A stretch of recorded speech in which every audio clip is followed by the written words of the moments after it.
Hello বন্ধুরা, আগের যে ভিডিওটা বানাচ্ছিলাম তাতে আমি পরে লক্ষ্য করলাম যে এই দিকের অংশগুলো অনেকটাই আসেনি, মানে ধরেনি।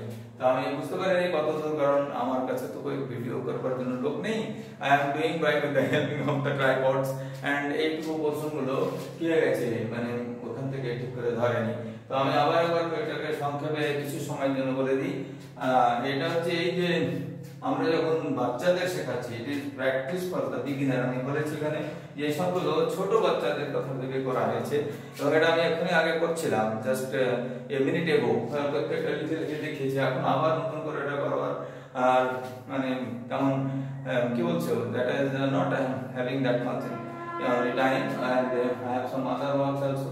একই জিনিস বারবার কেটে কন্ডুস করার মানে হয় না, তাই আমি আবার এটা সংক্ষেপে বলে দিচ্ছি কি বাচ্চাদের যখন শেখাতে হবে বিগিনার, যারা নার্সারি ক্লাসে যাদের তোমাদের সন্তানরা কেবল স্কুলে যেতে শিখেছে, তাদেরকে কিছু ভালো করে শেখাতে হবে। প্রথম থেকে তাদের হ্যান্ডরাইটিং কোয়ালিটি ডেভেলপমেন্ট করতে হবে, তাহলে এটাকে প্রথম থেকে শেখাতে হবে। দেখো এটা 4 লাইন কপির মতো করে দাগ দিয়েছি আমি। এখানে বলেছি যে এটা টপ লাইনে লিখতে এটা, এটা বটম লাইনে এটা। তো কোন কোনটা টপ লাইনের দিকে যাবে, কোন কোনটা বটম লাইনের দিকে যাবে, আর কোনটা মাঝেই থেকে যাবে, সেইটাও দেখবে ভালো করে বুঝিয়ে বলে দিতে হবে, ঠিক আছে? আর এখানে আমি দেখো লিখেছি এটা ক্যাপিটাল করেছি, একটু না বড়ও চলবে, তো এটা করছিলাম। এটা ক্যাপিটাল করলাম, উপর লাইন টপ লাইন দিয়ে শুরু হলো, আর এটা যখন স্মল করলাম তো এটা বটম লাইনে নয় মিডল লাইনে থেকে গেল, দুটো মিডল লাইনে তার মধ্যে সমাপ্ত হয়ে গেল। এটা বলতে হবে টার্ন করে ঘুরিয়ে এখানে করতে হবে। এবার যখন বিটা উপর থেকে করতে হচ্ছে তখন এটা ক্যাপিটাল হচ্ছে, এবার যখন বি উপর থেকে এখানে নামাচ্ছি তখন এটা স্মল হয়ে যাচ্ছে। এটা বলতে হবে যে স্মল তখন এদিকে অর্ধেকটা থাকবে না, আর এই অর্ধেকটা বিটা শুধু থাকবে দিকটা ডান দিকে হবে। অনেকে যারা ডি আর বি এর মধ্যে কনফিউশনটা চলে আসে, they cannot differentiate between B and D. ওদের যখন বি এন্ড ডি টা কনফিউশন চলতে, যেটা রাইট সাইডে যাবে তোমার ডান হাত থেকে যে ঝুঁকবে সেটা হলো বি, আর যদি পিছন দিকে থাকে তাহলে ডি হবে। এটা এই দুটো পার্থক্য, ওরা অনেক সময় ডিফারেন্সিয়েট করতে পারে না, বি কে ডি লেখে, ডি কে বি লেখে। It is a major mistake in the senior level, but for the children, for the young stars, it is not a major mistake, it is a kind of lack of concentration. ওটা আস্তে আস্তে শুধরে যাবে। তো বড়রা করতে পারবে না, ছোটরা করে, কিন্তু করার পরে তাকে ক্ষমা করে দিয়ে দেখতে হবে, ঠিক আছে? এবারে সিটা যখন শুরু হতে এখানে একটু ছোট রাউন্ড দিয়ে এখানে ঘুরিয়ে এখানে করা হয়েছে। এটা দেখতে আগে করছিলাম, আবার যখন স্মল করতে হচ্ছে তখন এই মিডল লাইনের মধ্যে করতে হচ্ছে, এটা বোঝাতে হবে। এবার ডি যখন করছি তখন ক্যাপিটালটা উপর থেকে শুরু হচ্ছে, ঠিক আছে? এটা হাফ রাউন্ড করে এখানে করে নিতে হচ্ছে এখানে জুড়ে। আর যখন স্মল করছি তখন এই দিকে বাম দিক থেকে শুরু হচ্ছে, উপর থেকে শুরু করে উপরের দিকে যাচ্ছে, আর এখানে এটা একটু টার্ন নিচ্ছে। কারণ আমি আগে বলেছিলাম যে ব্রিটিশরা তাদের একটা একটা লেটারকে পরবর্তী লেটারের সঙ্গে জুড়ে দেওয়ার জন্য, কারসিভ করার জন্য একটু করে লেজ রেখে দেয়, সেই লেজটা পরের ওয়ার্ডের সঙ্গে জুড়ে যাবে। এবার এগুলো কিন্তু আমি ক্লাস 4 বা 5 এর ছেলেমেয়েদের জন্য বলছি না, এগুলো বলছি নার্সারি ছেলেমেয়েদের জন্য, ওদের জন্য পরবর্তী করা যায় কারসিভ। এখানে যখন ক্যাপিটাল ই করা হচ্ছে তখন বলতে হবে দেখো উপর লাইন দিয়ে শুরু করো, মিডল লাইন এটা লাগবে না, এটা করো, এই উপরে তিনটাতে বাকি লাইনটা ছেড়ে দাও। এবার যখন ই করছি ওটাকে স্মল, তখন বলতে হবে যে এই মিডল লাইনের মধ্যে এটা ঘোরাও। আর কিন্তু এটা কি হচ্ছে সি এর মতো হবে না, এটা একটু বেশি বড় চওড়া হবে, এটা মাথাটা এইটাকে বোঝাতে হবে যে সি এর মধ্যে একটু ছোট জায়গা করতে হবে না, কারণ সি আর ই এর মধ্যে পার্থক্যটা বোঝানো যাবে না। এবার যদি এফ করা হয় টেস্ট বলতে যে এফ করতে শুরু করো, ঠিক আছে? আর এটা একটা স্মল এখানে করতে পারো, এদিকে ঘুরিয়ে নিয়ে এসে ঘুরিয়ে করে দিতে পারো, আর এমনি করে দেবে। আর এটা এফটা এরকম হতে পারে, দুরকম হতে পারে, কিন্তু কিছু তো এফটা উপরে থেকে যাবে না। এটাও তার কনসিয়াসলি বলে দেবে যে এফটা উপর থেকে শুরু করবে না, ঠিক আছে? এবার যখন জিটা শুরু করছি ক্যাপিটাল, তো এখানে উপর লাইন দিয়ে শুরু করলাম দিয়ে, এবার যখন স্মল করছি এটাকে তখন এটা ঘুরে বটম লাইন দিকে যাবে, এটা দাগিয়ে রেখে দিয়েছি বটম লাইনের দিকে যাবে এটা। এবার এইটা যখন শুরু করছি তেমনি করে এইটা মানলাম এর উপর থেকে, এটা ঘুরিয়ে এখান দিয়ে আসছে, আর এখান থেকে যখন স্মল করলাম তখন থেকে ঘুরিয়ে ডান দিকে দিয়েছি। এই যে লাইনটা কিছুতে এই মিডল লাইনের উপরে দিয়ে যাবে না, এটা বলে দিতে হবে কোন লাইনের দিকে যাচ্ছে, ঠিক আছে? এবার যদি জে করা যায়, সরি আইটা করে বলতে হবে যে এখানে ক্যাপিটালটা এখান থেকে শুরু করব, থেকে এখান থেকে শুরু করো, এখান থেকে এটা নেমে আসছে, আর এখানে মিডলের এই লাইনের শেষের নেক্সট সেকেন্ড মিডল লাইনটা দিয়ে চলে আসছে। আর আইটা যখন স্মল করছে তখন এই দুটো লাইনের মধ্যে সমাপ্ত হচ্ছে, ডান দিকে একটু ঘুরে যাচ্ছে আর এখানে একটা ডট হয়ে যাচ্ছে। তো আই যখন ক্যাপিটাল হবে তখন ডট দেবে না, বলতে হবে সেটা। আর সব জায়গাতে ক্যাপিটাল লিখবেও না বাচ্চারা, সেটাও ওদেরকে শিখিয়ে দিতে হবে, যা বড় তখন শিখে নেবে। আর এরপরে যখন যে লিখছি বাচ্চারা যে ক্যাপিটাল আর যে স্মল এর পার্থক্য বুঝতে পারে না, তো বলতে হবে যে ক্যাপিটাল লিখছো দেখো উপর থেকে শুরু করো, উপর থেকে শুরু করে এখান থেকে ঘুরিয়ে দাও, তো এটা হলো ক্যাপিটাল। আবার যে যখন স্মল লিখছো তখন এখান থেকে মিডল লাইনের মধ্যে থেকে নামিয়ে একদম বটম লাইনে চলে এসে এখানে একটা ডট দিয়ে দাও। এগুলো শেখাতে পারবে। শিম্পাঞ্জির বাচ্চা পাচ্ছে আর মানুষের বাচ্চা পারবে না। মানুষের বাচ্চা তো ব্রেনের যে কোশিকা যেটা হচ্ছে সেটা অনেক বেশি থাকে। The human beings have a larger number of brain cells than the other animals.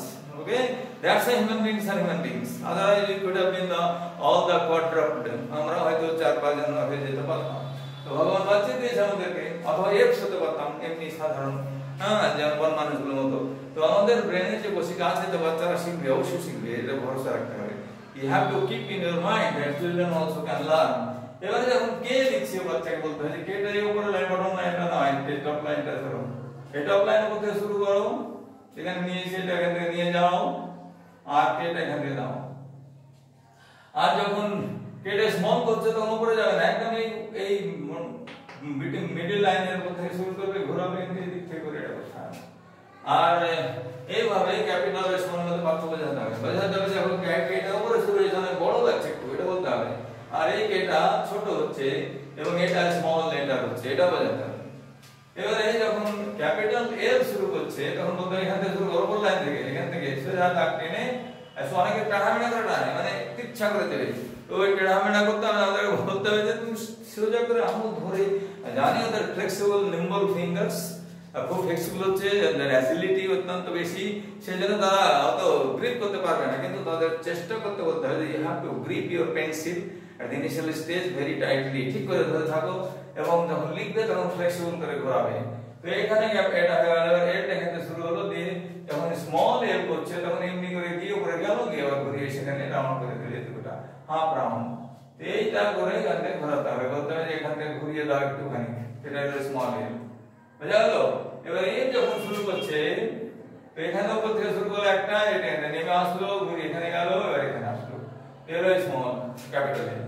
এবার এটাকে যখন স্মল করছে তখন বলতে হবে যে দেখো এই যে মাথা কোনাটা লেজটা উপর থেকে শুরু হয়েছে, ওর এই নেক্সট আগের লেটারের সঙ্গে জোড়ার জন্য, তো এখানে এমটাকে এখানেই শুরু করবে, মিডল লাইন মধ্যটাকে শুরু করে এখানে ঘোরাতে হবে, একবার ঘোরানো আর একবার ঘোরাতে হবে, এমন হলো। আর আবার যদি না ঘুরিয়ে রেখে দাও তো এটা এন হবে, এটা বলে দিতে হবে। You have to make it clear for the children. এবার যখন এন লিখছে তখন বলতে হবে এনটা দেখো এখান থেকে শুরু হলো, এনটা এখান থেকে শুরু হলো, আর এটা যখন ক্যাপিটাল হলো তখন, আর যখন এন এখান থেকে শুরু হতো না, আবার এই নখটা এখানে ছেড়ে দিতে, এই কোণাটা ছেড়ে দিয়ে একটুখানি লেজ ছেড়ে দিয়ে এনটা এখানে ঘোরাতে হবে, বুঝা গেল? এইভাবে হলো স্মল আর এটা হলো ক্যাপিটাল। এবার যখন ও লিখছে ক্যাপিটাল, এটাকে রাউন্ড শেপ করতে শেখাতে হবে, বাচ্চারা হাত রাউন্ড শেপ করতে পারে না, এটা এখানে ঘুরিয়ে এমনি করে 2-5-10 বার করে রাউন্ড করে ঘোরাতে পারলে ওরা রাউন্ড করে নিতে শিখে নেবে। এবং রাউন্ড যারা যত বেশি ভালো করে ঘোরাতে পারে, একটা ভালো মেয়েকে দেখেছিলাম, স্কুলকে দেখেছিলাম, তারা কিছু করে না, ওটাকে ঘোরায় কন্টিনিউয়াসলি নার্সারি করতে, শুধু ও লেখা হবে। তো পেন্সিলটা নিয়ে যখন ও ঘোরাতে পারছে কন্টিনিউয়াসলি, যখন এমনি এমনি করে লিখছে, ও এমনি করে এই করতে করতে কাঠামেড়া করতে করতে একদিন সে এমনি করে ধরে রেখে পারবে। তো এইগুলো তাদের শেখানো হয়। তো এইগুলো করতে পারলে তাদের লেখার যে টাইপ, যে স্ট্যান্ডার্ড, যে ধরনের প্রবণতা আছে, টেন্ডেন্সি, সেটা বাড়ে যাবে। এবারে ও হলো, এবার পি যখন বলছি তখন বলতে হবে পিটা করতে শুরু করো, আর এটা স্মল দা এখান থেকে শুরু করো। এই দাগটা আমি আন্ডারলাইন করেছি, এটা মনে করেন এটা দাগ, এটা বলেছে এটা, আর বটম লাইনে দিকে যাচ্ছে, এটা বটম লাইনে দিকে যাচ্ছে, ঠিক আছে? দাগ বলে বুঝতে হয়তো অন্যরকম ভাবে নিতে পারো, এইটা দাগ নয়, এটা বটম লাইনে দিকে যাচ্ছে। এবারে আরটা স্যার কিউটা বলি না, কি বলেছি না, কিউটা এখান থেকে আবার ওয়ের মতো করে গোল করবে একটুখানি আগে, দিয়ে ভিতরে ঘোরাবে, দুবারে করতে হবে, একবারে পারবে না ছোট ছোট। আর এখানে কিউটা যখন স্মল হবে তখন এই মিডল লাইন থেকে শুরু করে নিচের লাইন পর্যন্ত যাবে, দিয়ে এভাবে তার বটম লাইনে দিয়ে চলে আসবে, ঠিক আছে? তারপর আর যখন শুরু করছে তখন এখান থেকে একটা প্রথম দাগটা দিয়ে নেবে, এখান থেকে দিয়ে ঘুরিয়ে পি এর মতো করে আবার এখান থেকে নিচে নামিয়ে নিয়ে আসবে, ক্যাপিটাল হয়ে গেল। এবার স্মল যদি হবে তখন এমনি করে নিয়ে এখান থেকে ঘোরাবে। ঘোরাতে হবে। এটা হলো এক ধরনের আর স্মল। আর পরবর্তীতে যারা পারছে না তাদেরকে এমনি করে নিয়ে বলবেন নাও এখানে মাথা রাখো দিয়ে ঘোরাতে হবে। এবার এসটা যদি ক্যাপিটাল করি তখন এখানে এস করতে বলতে হবে এমনি করে, একবার করতে বলতে হবে, দুবার করে ঘিরে ঘিরে না পারে তো দুবার করে করতে বলতে হবে, হাত ঘোরাবে। তারপরে স্মল যখন লিখবে তখন এই মিডল লাইনের মধ্যে লেখো, আর এটা এই মিডল লাইনের মধ্যে লেখো স্মলটা এই মিডল লাইনের মধ্যে লিখবে, চারটে লাইনের মধ্যে, ঠিক আছে? চারটে লাইন করে থাকে যখন, ঠিক আছে? এরপরে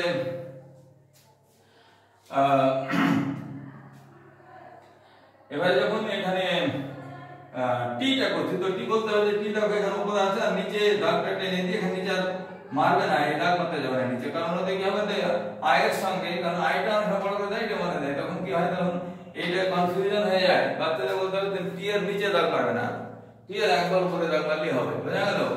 আর যখন স্মল করবে তখন বলতে হবে মিডিল থেকে উপরের মাঝের লাইনটার এখানে উপরে যেটুকু জায়গা আছে তার আধা হাতি থেকে নিতে হবে, নিয়ে ঘোরাতে হবে। এবারে ইউটা যদি হয়, বুঝা গেল কিনা? আমরা তাহলে বলছি আগে একবার বলে নিয়েছি বলে আর দীর্ঘ করে বলছি না। তো এইটা ইউটা যখন হচ্ছে, ইউটা এখানে বলতে হবে এমন করে নাও ইউ টার্ন করা, একদম ভি এর মতো করো, টার্ন নেবে এখানে রাউন্ডস করবে, একটু রাউন্ড করে এরপর দিয়ে যাবে সোজা সোজা যাবে এটা। আর যখন স্মল করবে তখন এখান থেকে কিন্তু একটুখানি গ্লাস বাড়িয়ে নেবে, দিয়ে এখানে ঘোরাতে হবে, বুঝা গেল? তো এবারে এটা হলো ইউ। এবার যখন ভি হবে বলতে হবে ভিটা দেখো এমনি করে ভি শুরু হয়, ইউ এর মতো না, একদম এখানে অ্যাঙ্গেল হবে, একটা কোণা হবে, ওইটা হলো ভি। আর এটা বড় হবে উপর লাইন থেকে হবে, এটা হলো ভি। আর যখন স্মল হবে তখন এই দুটো লাইনের মধ্যে শুরু করতে হবে আর এটা এভাবে ঘোরাতে হবে, ঠিক আছে? বুঝা গেল? এটা এইভাবে ভেবে চিন্তে কাজ করতে হবে। আর তারপরে হলো ডব্লিউ। ডব্লিউ যখন এখানে শুরু করছে তখন বলতে শুরু করলো, এখানে নিয়ে গেল, এখানে নিয়ে গেল, মানে এমটাকে উল্টো দিলে হবে, উল্টে দিলে এমটা উল্টো পথ।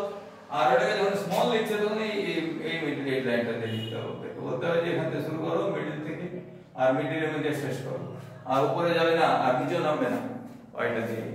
এবারে এক্সট্রা যখন যাচ্ছে তখন বলতে হবে এখানে একটা এক্সট্রা এর দাগ টানাও ভদ্রভাবে, বেশি টানাফাড়া করবে না, এইটাকে টেনে ছেড়ে দাও, তাহলে ওইটা বললেই হবে। আর যদি পারো একটু ছোট ছোট দাগ দাগটাও দিতে হবে। আর যখন স্মল করতে হবে তখন বলতে এমনি করে বানাও, পেনটাকে ঘোরাও, ঘুরিয়ে এমনি করে করো আর এমনি করে ঘুরিয়ে দাও, এটা হলো এক্স স্মল, ঠিক আছে? আমি একটা ছেলেকে অগণিত সময় মানে এতবার এক্স লিখেছি, ক্লান্ত হয়েছিল বেচারা, এক মাস ধরে লাগাতার পাতা লিখতে বলেছি, কারণ এক্সট্রা কথা বলা সবগুলো লেখা, এক্সট্রা লিখেছি প্রথমে, তারপরে অন্যান্য অ্যালফাবেটের সবগুলো লিখেছিলাম, এবং শেষটা এখন অস্ট্রেলিয়া রয়েছে। আমি আগে বললাম ভিডিওতে যে he just concede the fact now that whatever I have become it is for you said। তো যাই হোক এটাই ভাবে বোঝাতে হবে।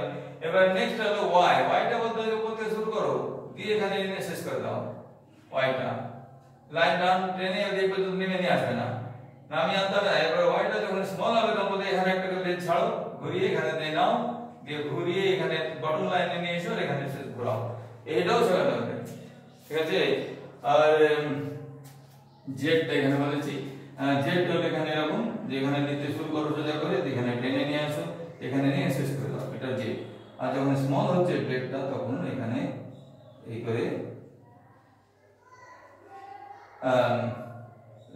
জেডটা লিখতে হবে। এখানে আমি লিখে উদাহরণস্বরূপ লিখলাম, ধরো কারণ সৌরভ ছোট একটা বাচ্চা, তো বলতে হবে যেখানে তুমি সৌরভ এক্স লিখো আগে, তো ওটা এখানে পাশে দেখো সাঁটিয়ে সাঁটিয়ে ক্যাপিটাল লিখবে না, স্মল করে সব। আর ওর মধ্যে তোমাকে লাইন আছে ধরে নিতে হবে, উপরে যাবে না কেউ, ওটা বলবে উপরের লাইনে লিখবে না, মাঝের লাইনে লিখবে, আর এখানে সৌরভ লিখবে। আর কুমারের কেটা একটু বড় করবে, বলবে যে কেটা একটু বড় করো, এখানে কে করো, ইউ করো, এখানে এখানে এমটা তিনবার করে টানো, এম করে লিখে এদিকে টানো নিচের দিকে, আর আরটা ঘুরিয়ে দাও, এটা তো সৌরভ কুমার। তাহলে এমনি করে তাকে শেখাতে হবে, ঠিক আছে? তারপরে সামিনা, ধরো কারো নাম সামিমা, তো সামিমাকে এস ক্যাপিটাল এখানে বললাম, আর এখানে এ করলাম এখানে মাইন্ডের মধ্যে, তারপরে আমি লিখলাম এবার সামিমা। ধরো আমার এটা মনে রেখো যে আমি জানি, আমি মনে রেখে দেখুন আমি বলি আমার কথা, যদি আমাকে বলো আমার নামটা শিখ লিখতে, তো আমি এমনি করে লিখবো।